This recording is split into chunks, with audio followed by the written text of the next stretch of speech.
ในตัวตุกคำเองเนี่ยตุกคำบ่ห่วงเนาะตุกคำฮู้แล้วว่ามันเป็นแนวใดเนาะแบบนี้แหละความคิดของพ่อแม่อาจสิแบบนี้พ่อแม่นี่คิดว่าลูกนี่โอ้ยสิเอาตัวรอดได้บ่พ่อแม่อย่ามันเนี่ยพ่อแม่นี่คิดแบบนี้เนาะตุกคำฮู้แล้วบัดนี้ตุกคำฮู้และน้องมะนาวก็คือกันพี่น้องแม่น้องมะนาวนี่ก็คือกันเนาะแต่ว่าน้องมะนาวนี่เถียงได้พี่น้องเถียงแม่ได้น้องมะนาวบ่ได้ยอมได้แม่เว้านี่แพ้ดูไรแต่ถ้าว่ามีตู้ซิดหรือว่าไผหรือตู้ค้ำไผก็แล้วแต่เนาะที่เขาไปถ่ายคลิปอยู่แม่บอกแม่สอนตอนนั้นเราก็ฟังเราก็เราสิบ่ตอบนอกจากว่าเว้าในสิ่งที่มันแม่นเราก็ตอบอยู่เด็กน้อยแต่ถ้าบ่มีไผเข้าไปถ่ายเบิ่งดูพี่น้องโอ้ยเราใส่กันเลยกับแม่นี่เนาะพี่น้องเนาะผู้เป็นพ่อเป็นแม่นี่เราก็บอกสอนแน่นอนเนาะสำหรับ NC ที่ว่าแม่นมนาบ่บอกเราก็สุดแต่บอกพี่น้องเลยเนาะแต่เฮ็ดจังได๋ลูกนี่มันบ่ฟังเองเนาะบ่มีไผดอกพี่น้องที่อยากให้ลูกเฮาเนี่ยชั่วบ่อยากให้ลูกเฮาเนี่ยเป็นคนบ่ดีบ่มีเนาะแต่มันอยู่ที่เฮานี่อยู่ที่ใจเฮา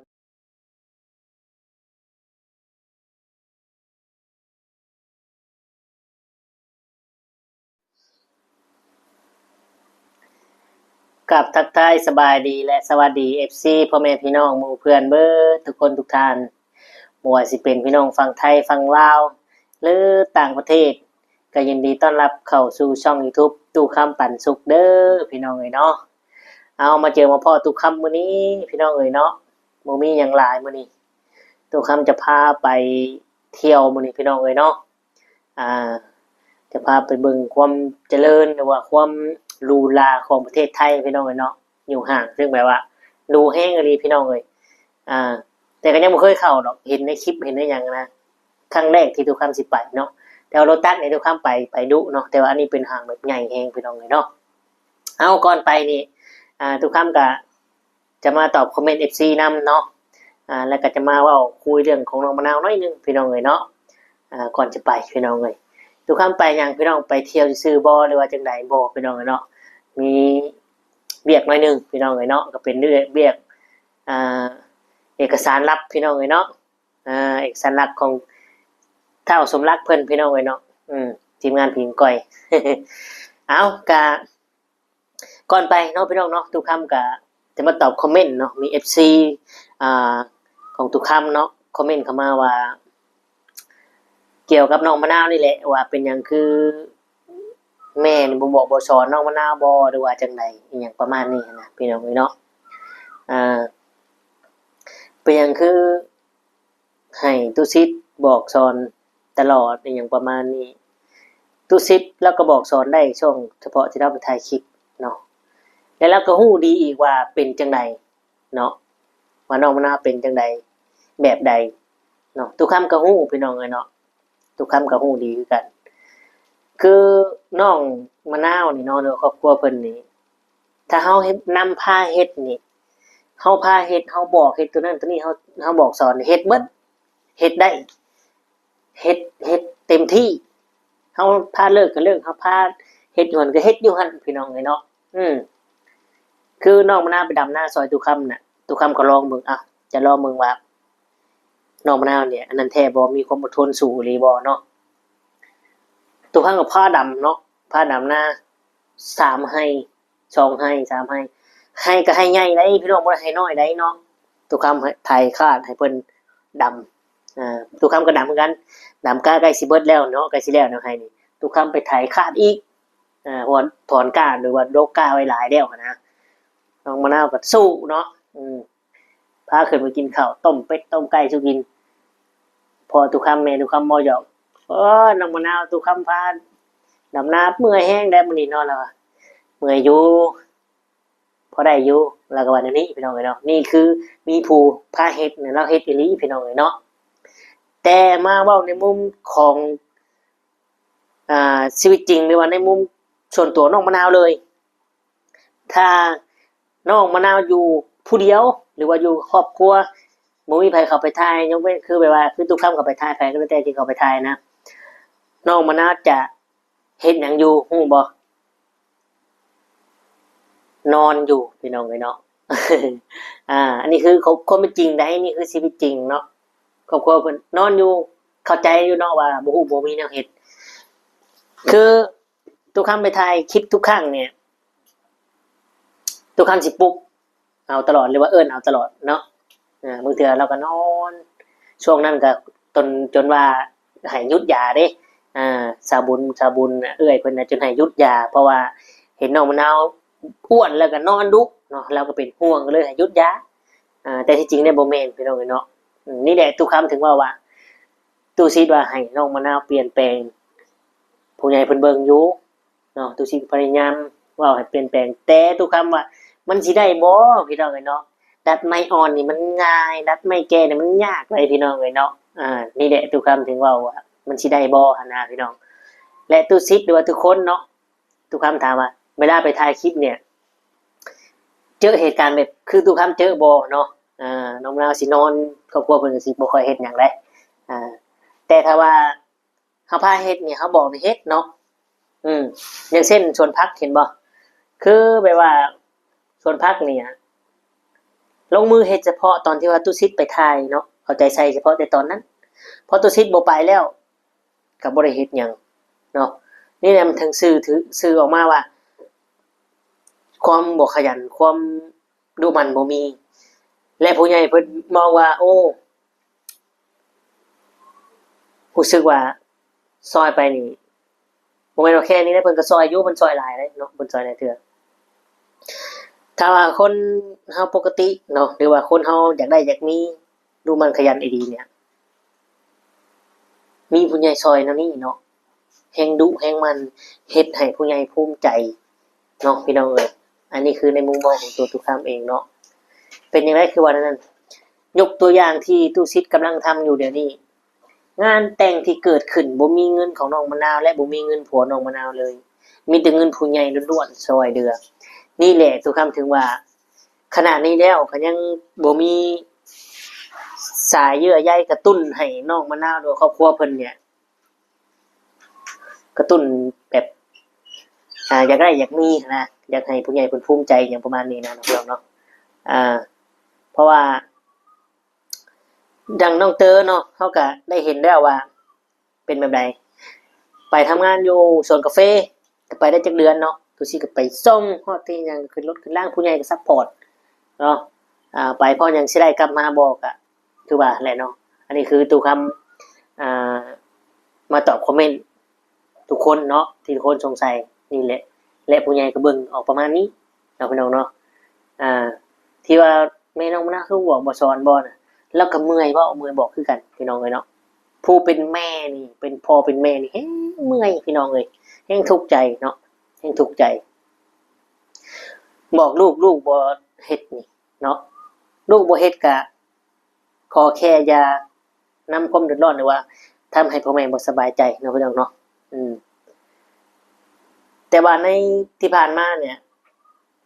ผู้ที่นั่งเว้าอยู่นี่หรือว่าทุกคนก็เข้าใจเนาะว่าเคยผิดพลาดมาเนาะทุกครั้งเคยผิดพลาดมาคือกันแต่ทุกครั้งก็มีการเปลี่ยนแปลงได้เนาะในความที่เฮาบ่ฮู้ที่ผ่านมาแม่นบ่เฮาบ่ฮู้เฮายังบ่มีความวุฒิภาวะหรือว่าเฮายังบ่ได้ออกไปเจอประสบการณ์สิ่งที่จังใดเฮายังบ่ฮู้ชีวิตเป็นจังไดเนาะธรรมะเฮายังบ่ฮู้นะตอนนั้นเนาะยังบ่ฮู้ชีวิตธรรมะลึกซึ้งส่าใดเนาะแต่ตอนนี้ทุกคำฮู้หมดแล้วก็ย้านเนาะทุกคำย้านคือหยังย้านพ่อแม่เนี่ยเสียใจเนาะทุกคำเว้าไปเนี่ยย้านทำให้พ่อแม่เนี่ยน้อยมุกน้อยใจแต่ว่าทุกคำจะบ่แสดงออกได้ทุกคำสิคิดทุกคำคิดตลอดว่าสิทุกคำที่อยู่ใส่ทุกคำอยู่การเฮ็ดงานอยู่ใส่เนี่ยทุกคำคิดตลอดคิดแนวใดคิดถึงพ่อแม่อนาคตครอบครัวทุกคำเนี่ยสิไปแนวใดเฮ็ดแนวใดมันถึงสิโอเคเนาะทุกคำคิดได้น้องมีน้องผู้เดียวก็คิดเนาะเป็นห่วงพี่น้องเป็นห่วงเพราะว่าในตัวทุกคำเองเนี่ยทุกคำบ่ห่วงเนาะทุกคำฮู้แล้วว่ามันเป็นแนวใดเนาะแบบนี้แหละความคิดของพ่อแม่อาจสิแบบนี้พ่อแม่นี่คิดว่าลูกนี่โอ้ยสิเอาตัวรอดได้บ่พ่อแม่อย่ามันเนี่ยพ่อแม่นี่คิดแบบนี้เนาะทุกคำฮู้แล้วบัดนี้ทุกคำฮู้และน้องมะนาวก็คือกันพี่น้อง แม่น้องมะนาวนี่ก็คือกันเนาะแต่ว่าน้องมะนาวนี่เถียงไหนพี่น้องเถียงแม่ไหนน้องมะนาวบ่ได้ยอมไหนแม่เว้านี่แพ้ดูไร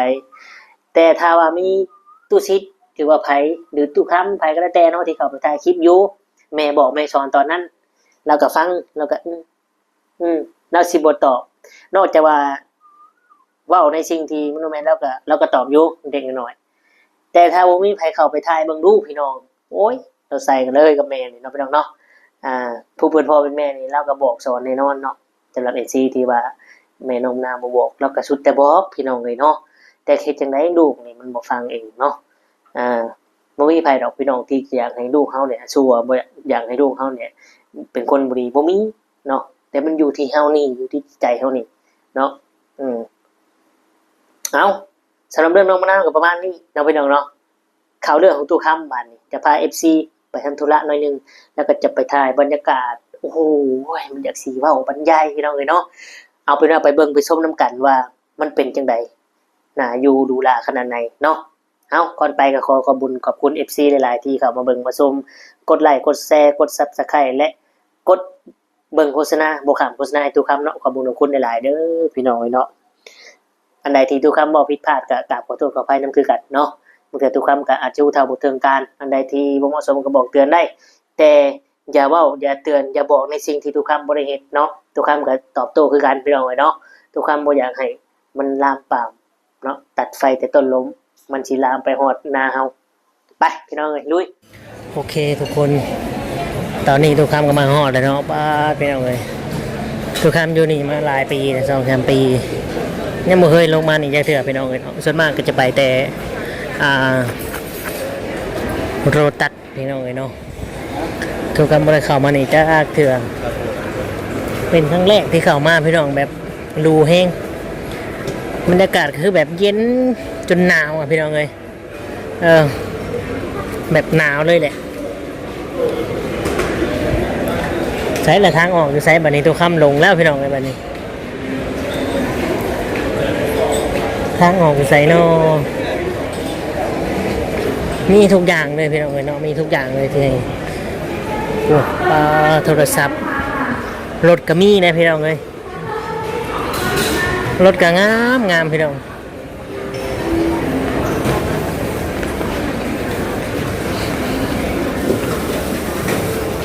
รถไฟฟ้านี่เห็นไหมรถไฟฟ้านี่มองกินกันรูขนาดพี่น้องผมติดแอร์โอ้ยสบายเลยน้องคุณน้ำกระซังได้ตอนนี้ดูข้ามหาทางออกพี่น้องไอ้โบแมนยังดอก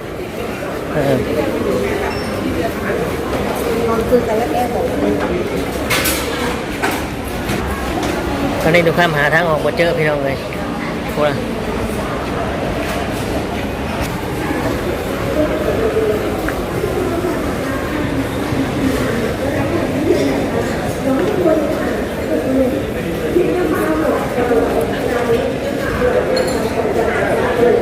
บรรยากาศอากาศร้อนแล้วนี่น่าเที่ยวพี่น้องเลย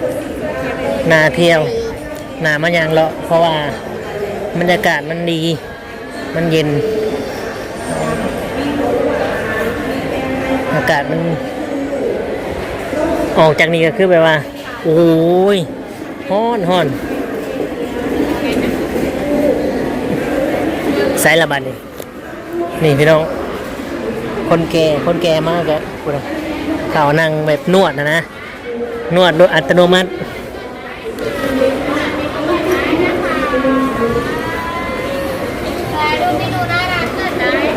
โอ้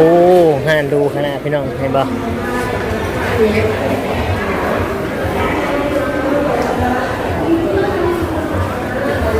ขึ้นสั้นลงมาทุกคำเข้าทั้งใดเมื่อกี้ว่าหาทางออกมาเจอพี่น้องเอ้ยแบบนี้เรียบร้อยแล้ว เจอแล้วพี่น้องเจอแล้วป้าโทษพี่น้องทุกคำยางอ้อมเลยวันนี้ทุกคำเข่าพุ่นตอนแรกพูดได้พี่น้องทุกคำเข่าพุ่นทุกคำยางพุ่นยางพุ่น โค้งประมาชอบพี่น้องป้าที่เท่าคือตัวคำมาหาล้านแปลภาษาพี่น้องเลยเนาะก็คือว่าโบมีอยู่นี่พี่น้องเดี๋ยวตัวคำจะพาไปเบิ่งอีกหม่องหนึ่งเนาะตัวคำจะพาไปอีกหม่องหนึ่งว่าจะมีบ่อเนาะทางเขาก็เย็นแห้งเลยพี่น้องโอ้ไม่มาทางขึ้นนะ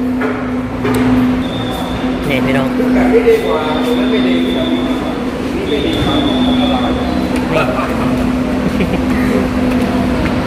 เนาะขึ้นมาแล้วพี่น้องเลย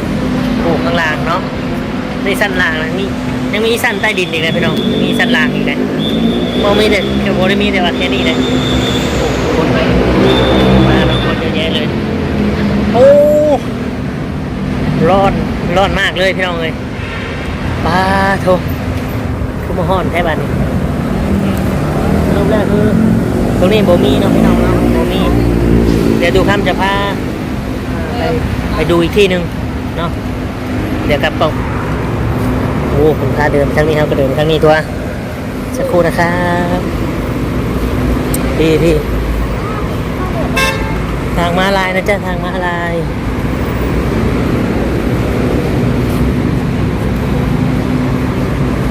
โอ้เดี๋ยวตัวข้ามจะข้ามไปเบื้องพุ่นเนาะตรงข้ามกันนี่เราสะพานลอยนี่เด้พี่น้องไม่ได้ข้ามไปเบื้อง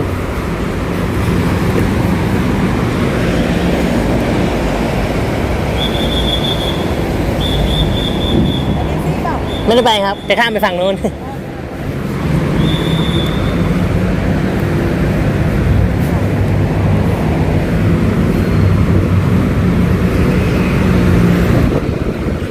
นี่พี่น้องเห็นว่ามีรถล้อรับอีกโอ้ยสะดวกสบายอ้าวสะพานขึ้นไม่ได้ชิมหายแล้วโอ้คือสะพานนั่นบอกสำรุดสะพานสำรุดคือทุกท่านจะไปเบิ่งฟังนั่นพี่น้องเลยเนาะว่าฟังนั่นสิมีบอเนาะถ้าบ่มีก็คือจบพี่น้องเลยบ่มีอย่างมากมายภายนอกบรรยากาศภายนอกนี่เห็นป่ะพี่น้องฮ้อนแต่ว่าฮ้อนมากเลยเนาะ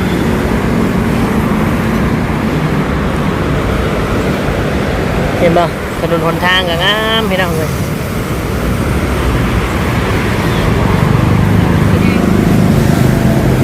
ครับ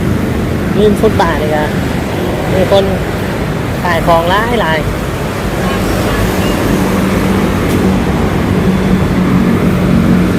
องุ่นกับมีนโอ้หมากโม่พี่น้องเลยใบละ40 บาทนี่พี่น้องเห็นป่ะใบละ50-50 บาทโอ้สื่อซอยแล้วว่ามันเลยสะพานเนี่ยพี่น้อง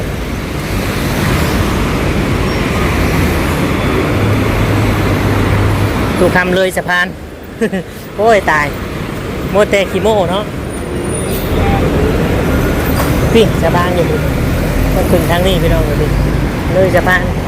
นี่พี่น้องบรรยากาศป้าโชคพี่น้อง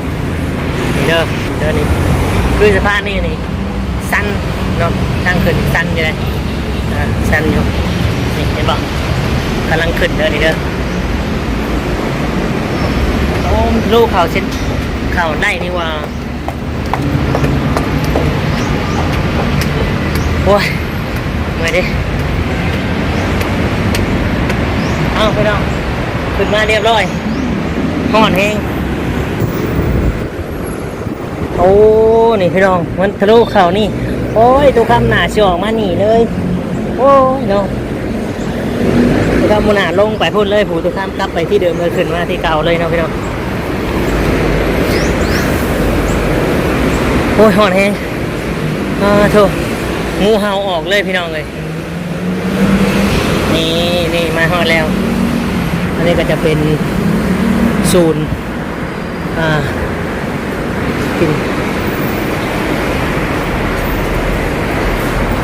ปิ่นเก้าวะกินปิ่นซีคาซ่าเดี๋ยวชิลงไปเบิ้งว่ามีบ่ ษดูทำมาแต่เที่ยงเนาะตอนนี้เกือบสิบบ่ายเลยเมื่อกี้ดูทำอยู่ฝั่งนั้นก็มาฝั่งนี้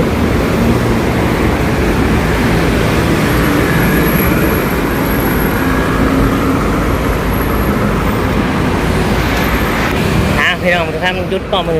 เดียวมาเข้ากันเลยป่ะใช่ละ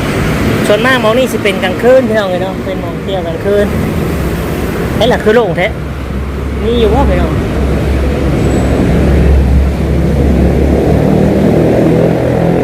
คือโล่งแท้ไปเดี๋ยวไปถามหมู่ทุกท่านก่อนพี่น้องเลยทุกประเทศเนาะทุกประเทศทุกมองมานี่เบิร์ดพี่น้องพี่น้องเข้าไปเบิ่งโซนไหนก่อนวะ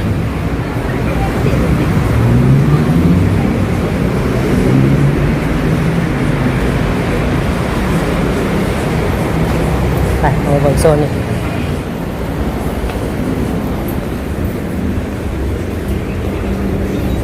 เข้ามาแต่เป็นผุดจาก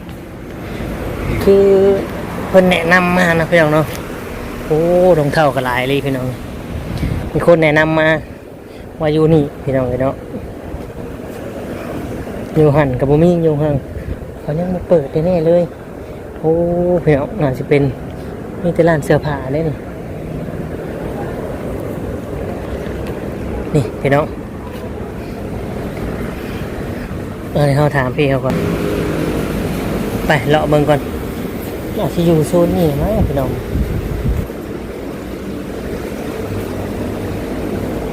อันนี้คือหลอกครับมันขายของมั้งเนี่ยพี่น้อง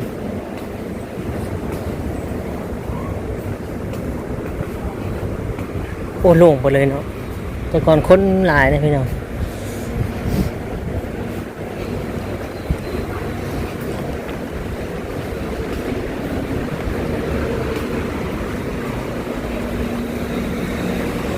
นี่โบพี่น้องไอ้แถวนี้เนาะมันคือโล่งแท้นี่ฮะนะโมมี่ดอกตุกคำว่าโมมี่ดอกแก้วนี่ตัดแต่มองไงบ่ได้มาพิดซอยเลยหรือว่ามาไวโพดบ่ตุกคำมาไวแหละร้านยังบ่เปิดบอกหรือว่าใดๆเนาะ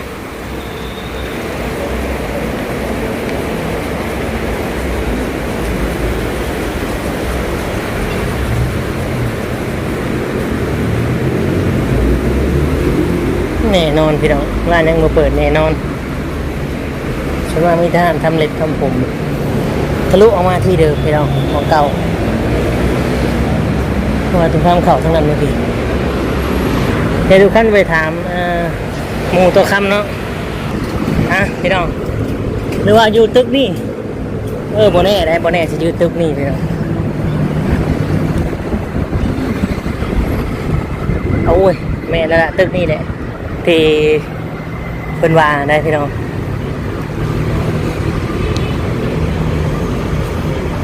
ไปถามเพื่อนก่อนถามเพื่อนทุกคำก่อนเนาะเฮ้ยสบายดีเพื่อนมานี่ถามนี่มานี่หน่อยสิยังนะให้เดี๋ยวปิดกล่องก่อนอยู่ชั้น2ไหมวะโอเคเข้าข้างนี้แล้ววะ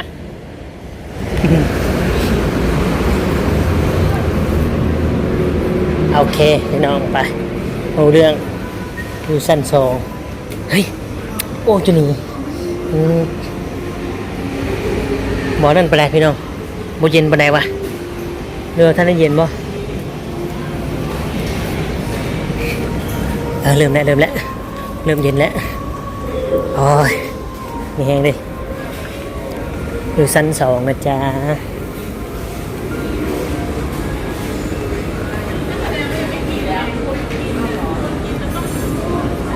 นี่พี่น้องเห็นป่ะนี่แบบบ่ต้องอย่างวะแบบบ่ต้องไอ้ย่างขึ้นเลยพี่น้องเลยนี่เห็นป่ะ ปลาที่ถูกตอนนี้ทุกคำกำลังขึ้นเลยเด้อพี่น้องเด้อโอ้เสียวว่ะรู้สึกแบบใจวิวว่ะมาผู้เดียวอีกบนนี้ก็ได้พี่น้องเลยเนาะมาแบบโดดรถทางไทยดบานนี่ใช่ครัวใช่ก่อนครัวก่อนซะนะ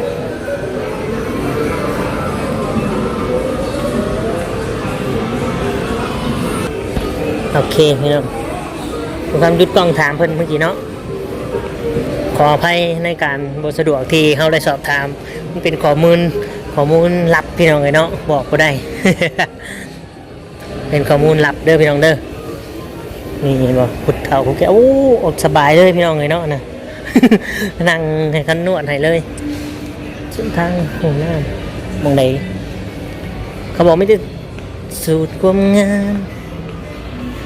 โอเคพี่น้องเข้าห้องน้ำเมื่อกี้เนาะมันมีบ่เฮ้ยมันเด็ดสูตรความงามโอเคพี่น้องเลยเนาะในทุกคำก็จะได้เฮ็ดเวียกต่อเด้อพี่น้องเด้อสุคำจะเฮ็ดเวียกต่อก็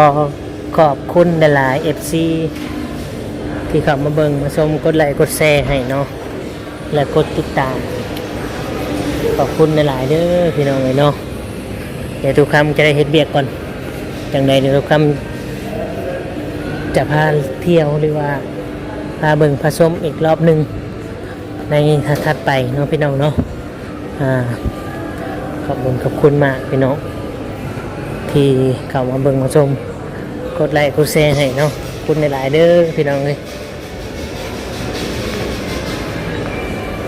สำหรับคลิปนี้ทุกคำกับพิเศษขอตัวจบอำลาพระจากพ่อแม่พี่น้องไปขอบคุณหลายๆเด้อเนาะปลูกพี่น้องงามขนาดเลยเนาะโอ้ได้เฮือนในบ้านแบบซีเด้เนาะพี่สิมวนพี่สิมีความสุขเยอะแอร์เย็นสบายเลยพี่น้องเลยเนาะ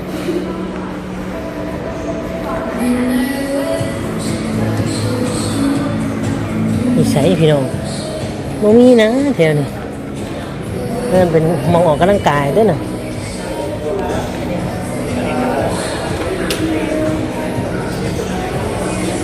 มองกำลังกายพี่น้องเลยโอเคพี่น้องทุกท่านมันก็สิได้กล่าวเข้ามาสบายดีเลยสวัสดีครับ